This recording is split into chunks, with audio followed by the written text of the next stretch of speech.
Have you ever wondered what's really going on inside someone who seems to be carrying the weight of the world on their shoulders?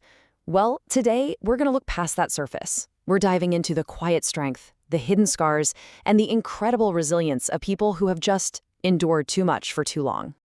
It often starts with a whisper, not a big, loud roar.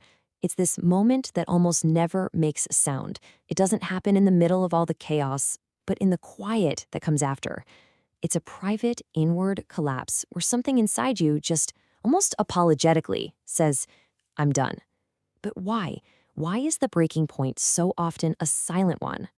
And that really brings us to the heart of what we're exploring today. For those who have lived it, this collapse, it isn't loud or explosive. It's silent, it's controlled, it's almost invisible to the outside world. If you've ever felt this way, or you know someone who has, you know just how isolating that can be.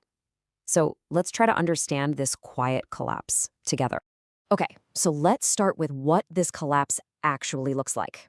I want you to imagine a bridge that's been standing for years, right? It's weathered storms, heavy traffic. It looks strong, but inside, these tiny, invisible cracks have been forming all along. And then one day, a single snowflake lands on it, and that's it. The whole thing finally gives way. That's what this quiet collapse can feel like. This is not some dramatic breakdown. There's no shouting, there's no cinematic scene. It's more like a soft fold, a controlled and silent event where the mind is just desperately trying to protect itself from completely shattering.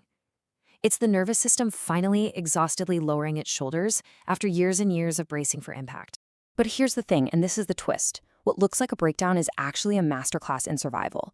The very traits that we might see in these individuals, their deep calm, their seemingly old soul wisdom, these are often incredibly sophisticated adaptations the mind built to endure the unendurable.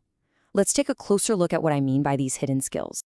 So people often mistake this state for calm, but a lot of the time it's actually a protective numbness. It's kind of like when you're in a really crowded, noisy room and you just zone out. You're not calm, your brain has just gone into a low-power mode to keep from getting emotionally overwhelmed.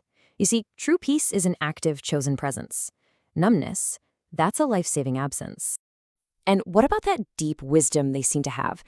Well, some wisdom is grown slowly, in safe and nurturing environments. But for so many, their wisdom was extracted. It was forced out of them long before they should have had to carry it. It was born from learning to navigate emotional chaos when they really should have just been learning how to play. This wisdom is absolutely real, but so is the grief that lies right underneath it. This all leads to a state called hypervigilance. Think of it like your brain's alarm system, this little part called the amygdala getting stuck in the on position. It's an ancient survival tool designed to keep our ancestors safe from, predators. But when it's always on, the brain becomes exquisitely, exhaustingly prepared for a threat that may not even exist anymore. And here's how that actually shows up in daily life. It's that uncanny ability to read a room's emotional temperature, right? To catch that tiny shift in someone's tone of voice, to replay conversations over and over, searching for what wasn't said. To an outsider, it might look like incredible intuition, but to the person living it, it's just how their brain learned to stay safe. So we've seen how the mind adapts to survive. But what happens when these brilliant survival skills, the very ones designed to protect you, start to interfere with our most basic human need, connection? Well, that's when things get really complicated. And here's the core of it all. If your early life taught you that connection is unpredictable or even painful, your nervous system doesn't learn to relax when someone gets close. It braces for impact. Love is supposed to feel like a safe harbor, but for them, it can feel like heading right back into a storm. I mean, how do you learn to trust the calm when you've only ever known the chaos? This experience literally shapes how we connect with other people. And it's not a flaw, it's a strategy.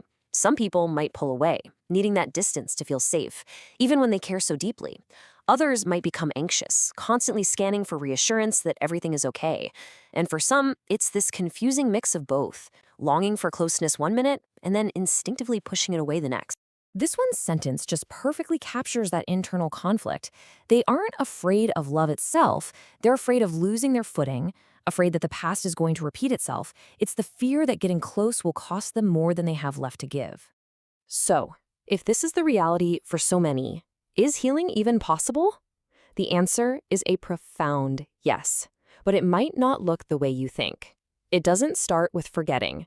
It actually starts with a really unique and often unacknowledged kind of grief. Okay, and this is so important to understand. Healing means making space to mourn. Mourning the version of you who laughed without checking the room first, who didn't analyze every single silence as a warning sign, who moved through the world without that constant low-level hum of anxiety. Honoring that loss is the first real step toward reclaiming that lightness. Healing is all about teaching your nervous system that the war is over. It starts with awareness, just gently noticing, oh, there's that old survival pattern, without judging yourself for it. Then there's regulation, using simple things like deep breaths or feeling your feet on the floor to calm the body's alarm system. Then reparenting, giving yourself the compassion and the permission to rest that you might never have received. And finally, connection, slowly, carefully building trust with people who feel genuinely safe, not just familiar. It's a slow process, for sure, but it's a journey of reclaiming your own sense of safety. And this is probably the most hopeful truth of all. Your brain is not permanently wired for threat. Thanks to this amazing thing called neuroplasticity, the very same brain that adapted so brilliantly for survival can adapt again. But this time, it can learn to adapt for peace, to brace less, and to breathe more, to finally live instead of just endure. And this brings us to a final, really powerful transformation. There comes a moment when you realize that everything you survived hasn't just left scars. It has forged you into someone with this uncommon depth, a really rare kind of strength.